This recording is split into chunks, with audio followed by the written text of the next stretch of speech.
Hi everyone and welcome back to the Colour Cave. It's Jem here and welcome to the unboxing of the August Scrawlrbox. For those of you that are new here or are new to Scrawlrbox, it is the UK's only art subscription box. I always do a blind unboxing, so I have no idea what's in here. And basically you pay a little bit of money every month and they send you a surprise box of goodies. There are several things that come in the box every month. They usually have some sort of paper or surface for you to work on. They have a featured artist, a sweetie, a Scrawlrbox sticker and a prompt so that you can use the supplies in the box to create some artwork. So, I love it when it's all nice and neat and stays in the package like this. It makes me really happy. Also, for the Scrawler challenge, I do that in a separate video and that will be Thursday's video of next week. Ooh, pretty colours. This is lovely. Looks like, oh, it could be pen. Yeah, it looks like ink. So this is by Jonathan Knight and he's based in Worcester.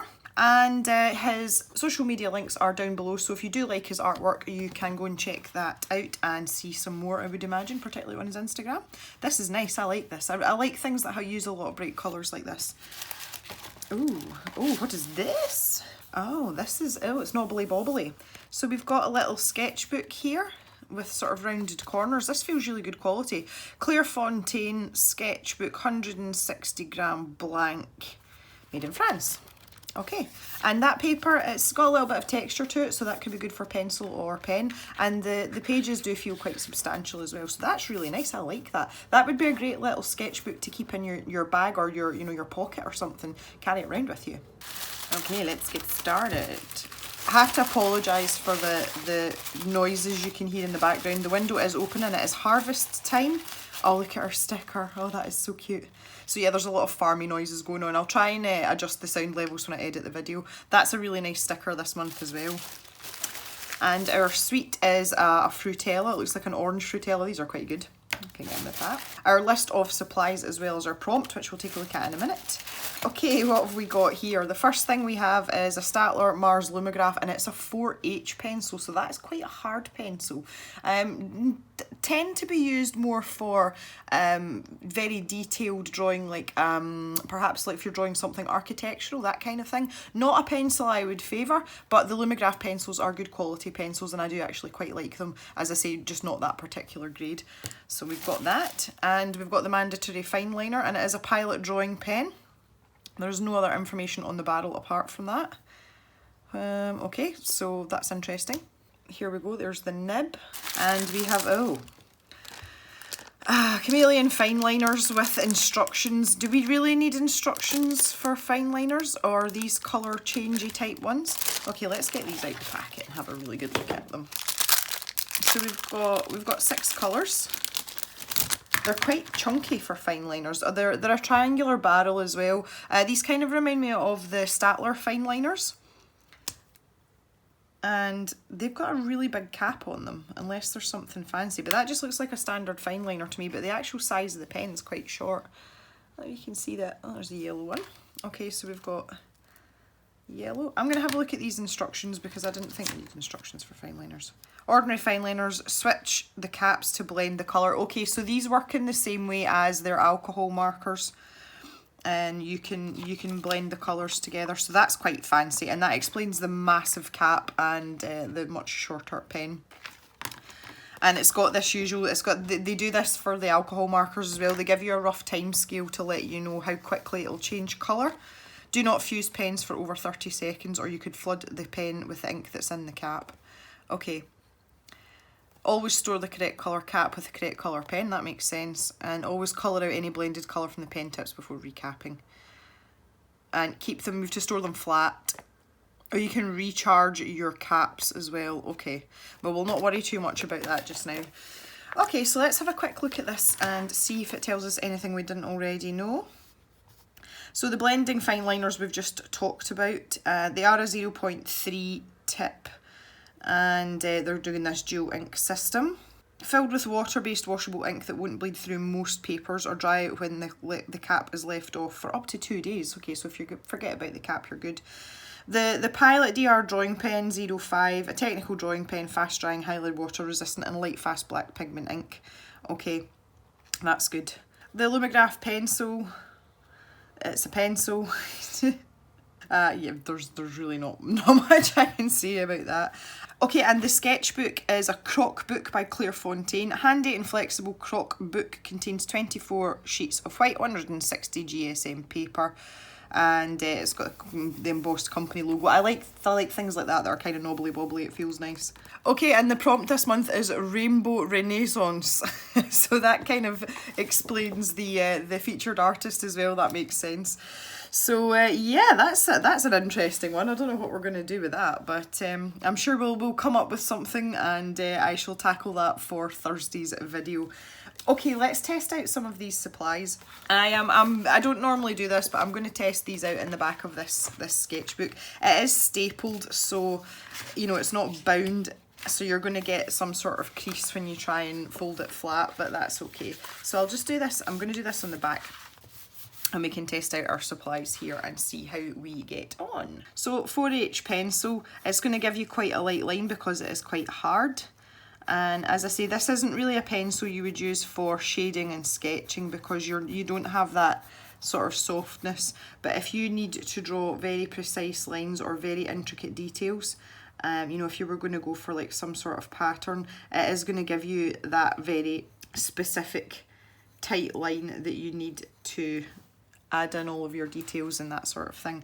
There's not really much else to say about that. It's a pencil. Having a look at the fine liner, I've just realised that the 05 is on the end. You know, I was looking for more writing on the actual barrel of the pen. It's on the cap. So let's have a little feel with this.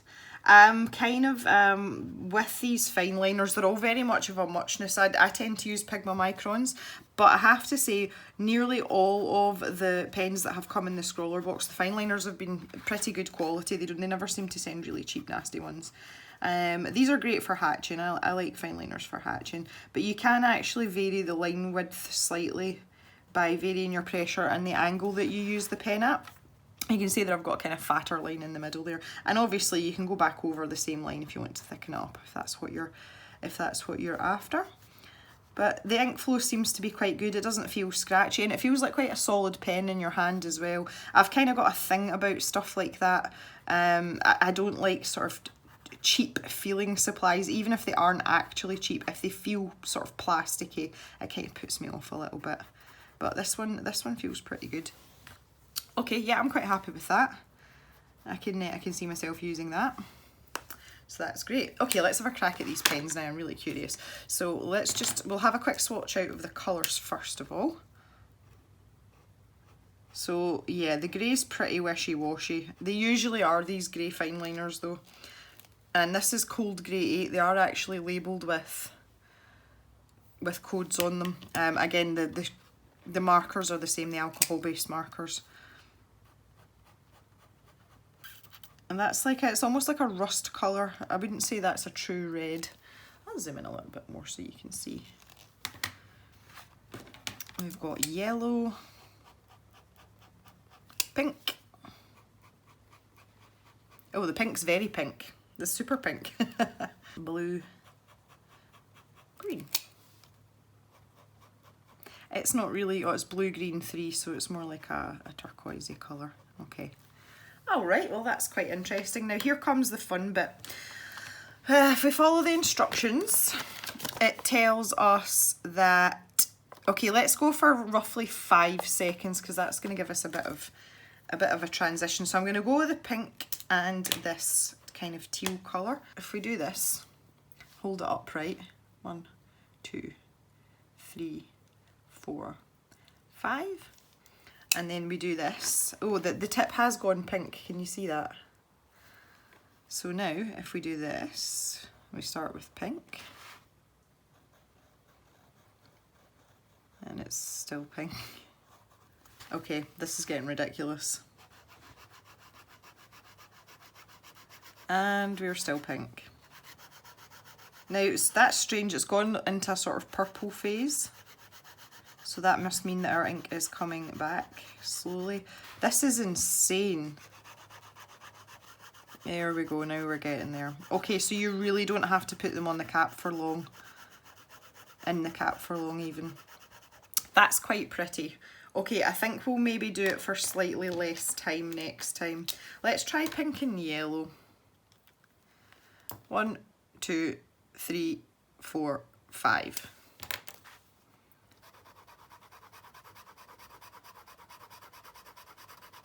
Yeah, there we go. It's starting to transition a lot quicker there. Ooh. Oh, that's so pretty. So pretty. Okay, so now that's us. We're back into the yellow.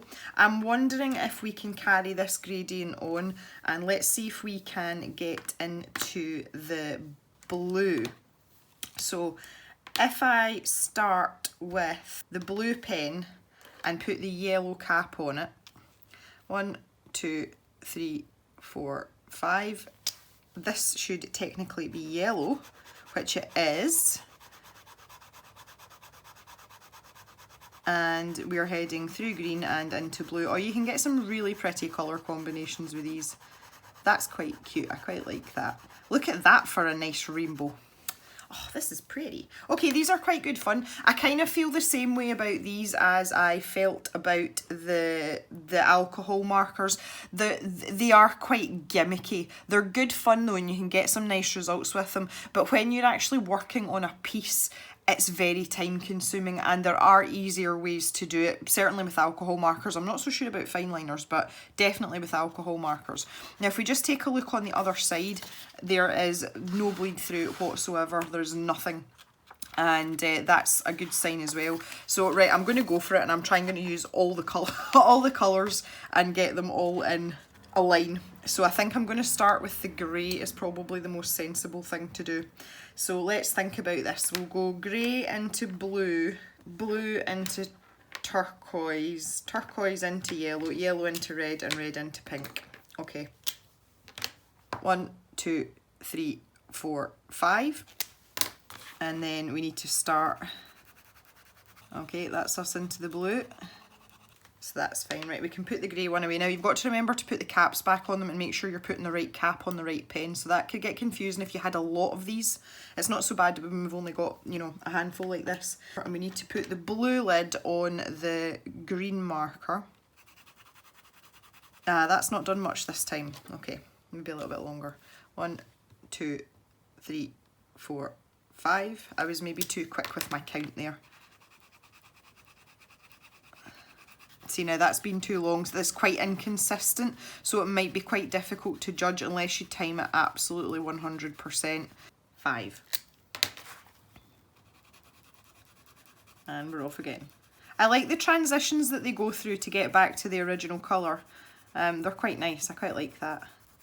There we go, and that's us more or less into true yellow now, I would say. It's amazing, even with the colour yellow, it does absolutely saturate the tip. Even, you know, the pen you're actually using is a lot darker like this. Oh, that's quite a nice orangey colour.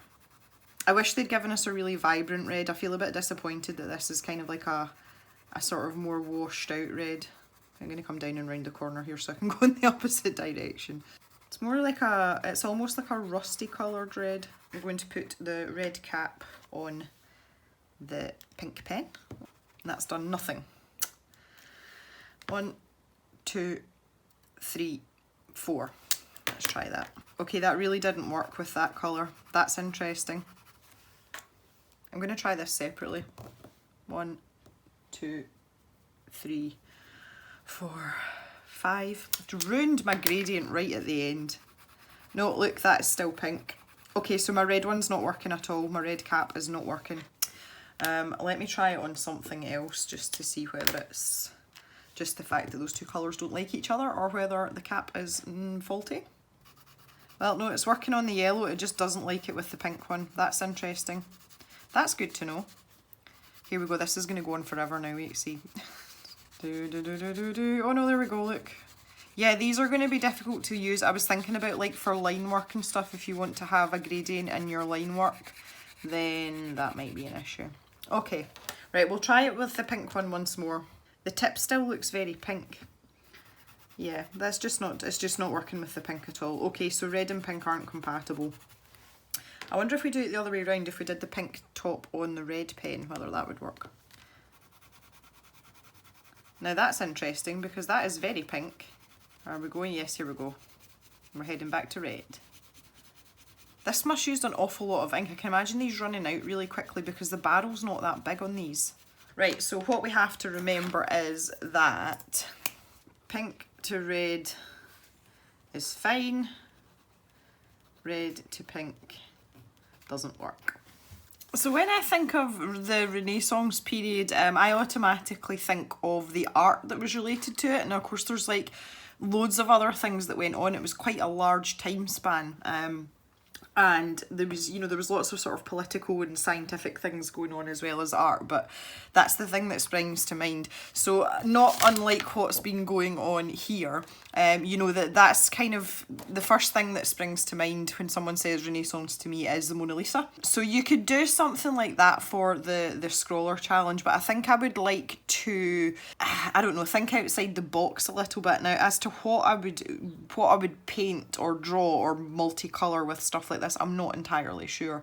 It's something that I'm going to think about. But one thing that's kind of springing to mind just now is there was lots of interest in Leonardo da Vinci's notebook, and there were a lot of technical drawings as well, because he was obviously not just an artist.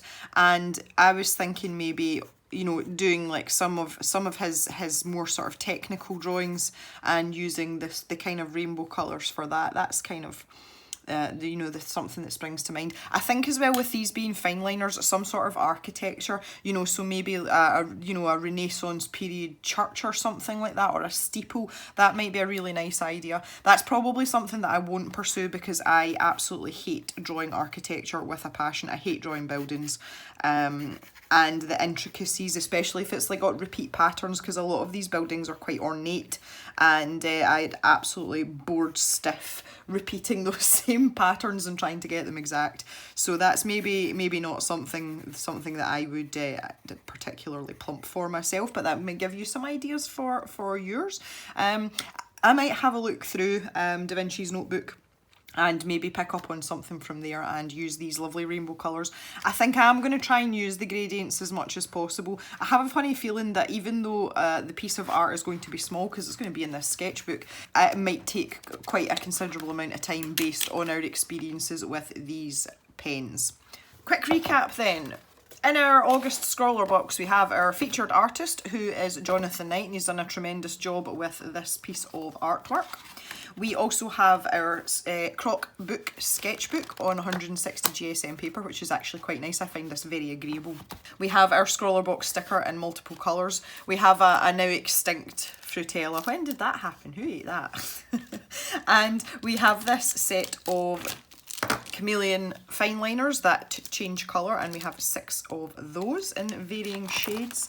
We have our Staedtler Mars Lumograph 4H pencil, and we also have our Pilot drawing pen, which is our fine liner, as well as all of our information on each of the products and our Scrawler challenge, which is Rainbow Renaissance. I hope you've enjoyed having a first look at these items with me, and if you catch up with me on Thursday, I will be tackling the Scrawler challenge in a separate video. Thank you very much for watching, guys. If you did like this, I would appreciate a thumbs up, that would be great, and we shall see you soon back in the cave for more arty videos. Bye for now, everyone.